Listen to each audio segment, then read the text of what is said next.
That fatal accident shut down both north and southbound lanes of Route 81, but as you can see behind me, both lanes are back open. Officials say it could take months to find out the cause. The Carrier Dome's director tells me that another snowstorm like the one we had last week could cause more damage, but tonight there is no word on when the roof will be replaced. The economic impact of Halloween is far-reaching in central New York, whether you're looking for a scarf or basketball shoes to complete your Halloween costume.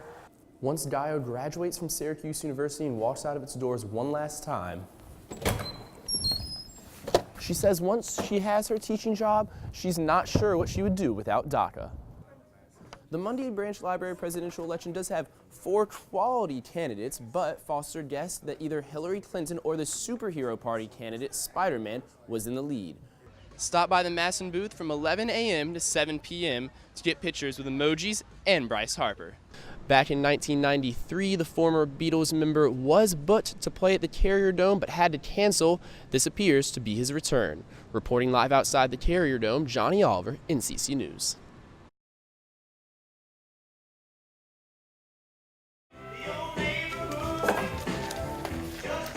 This shopping season, some retailers are bucking the latest trend, opening for Thanksgiving. In Armory Square, Soundgarden is one of those stores. The store's manager, Nick Shelton, says like all retailers, the holidays are the busiest time of year, but he's never even thought about opening up for Thanksgiving to spread out the rush. Thanksgiving and Christmas are the only 2 days a year this place is ever closed, so we kind of want to at least keep that going. Shelton says the store will only be opening an hour earlier than normal on Black Friday. A retail expert at Syracuse University says stores first started opening about 5 years ago for Thanksgiving, but isn't surprised that some retailers are now closing for the holiday.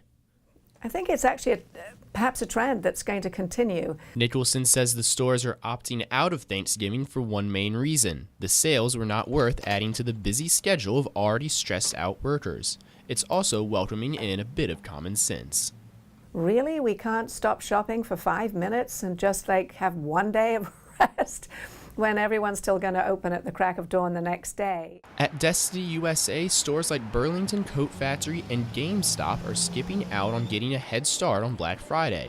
But there is one main drawback to staying closed for the holiday. So while some stores like GameStop won't be open this Thanksgiving, that might mean bigger crowds come Black Friday. Reporting from Syracuse, Johnny Oliver, NCC News. At one of the polling stations in Syracuse, the Mundy Branch Library, librarians are teaching kids the importance of getting out the vote. I actually got the idea when I was working late on a Wednesday night, and a couple of my younger tween patrons wanted to know what I was doing with the voter registration forms. And so then I just went to my boss and just asked her, can we do a kids voting booth? You know, we don't have to make it super serious. The library offered 4 candidates for both president and Congress. For president, kids had the choice of Hillary Clinton, Hello Kitty, Donald Trump, and Spider-Man. Foster says voter turnout was high. Oh, I think they're having a blast with it. Yeah, I have a couple of the older teen patrons who partook of our Mundy Branch Library voting and are now going around basically conducting some kind of like voter fraud, I think. The Mundy Branch Library presidential election does have 4 quality candidates, but Foster guessed that either Hillary Clinton or the superhero party candidate Spider-Man was in the lead. Reporting from Syracuse, Johnny Oliver, Democracy in Action.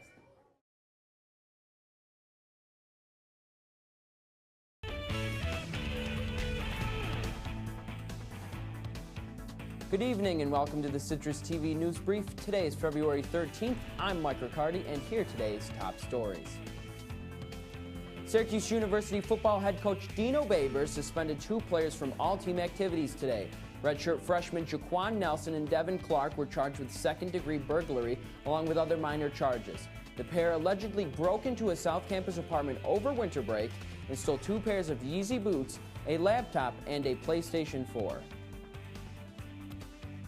The SUNDSF New York Public Interest Research Group is hosting a food drive this week.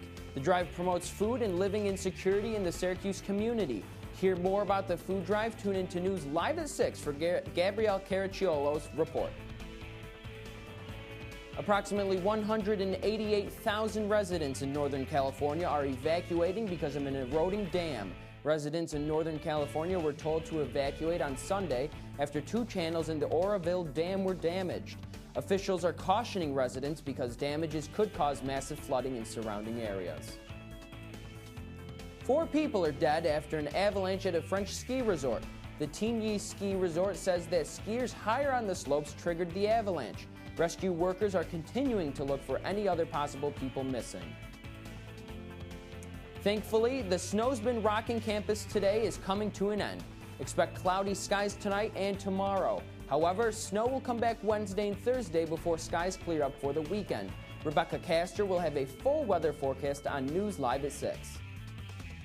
That's all for today's Citrus TV News Brief. Be sure to stay tuned for News Live at 6. I'm Mike Riccardi. Have a great night, Syracuse.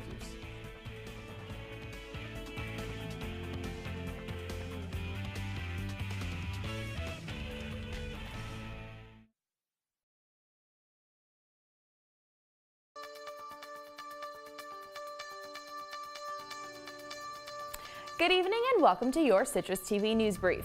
Today is November 28th. I'm Mia Rossi and here are today's top stories.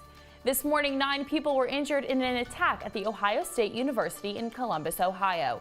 Police say the attacks were carried out by OSU student Abdul Artan, who was shot and killed by police. An alert went out at around 10 a.m. local time, telling students to run, hide, and fight. Police say the suspect used a car and a large knife.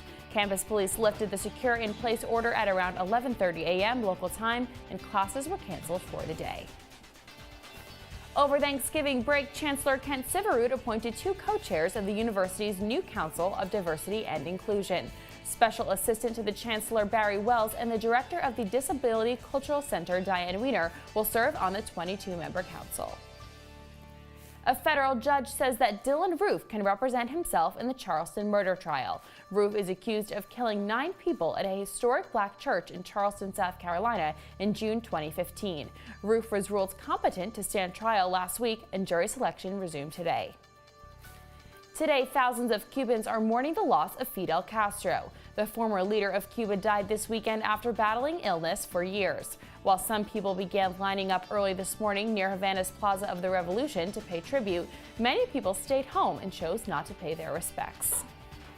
As students return from break, they can expect a wet week. While today was partly cloudy with a high of 50 degrees, rain is forecasted for the rest of the week, with snow coming on Saturday.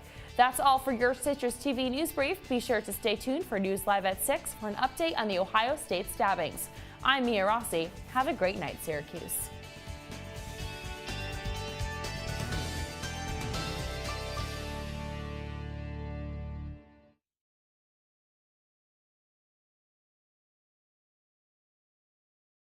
The Hallmark store in Destiny Mall is set to close at the end of January. Hallmark is one of the 24 businesses left that opened when the mall did in 1990. Many Hallmark stores have closed this year, but it is unclear if this closure is part of the nationwide closure of stores.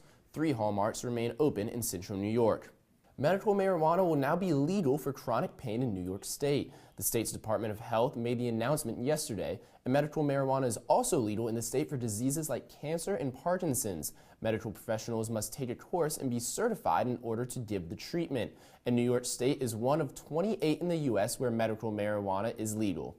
The city of Detroit has been ranked the least healthy city in a quality of life study. The study ranks 150 of the most populated cities in the U.S. They were evaluated based on 34 key indicators of good health, which included 4 categories: healthcare, food, fitness, and green space. On the opposite end of the spectrum, San Francisco was ranked the healthiest city, with Salt Lake City following right behind.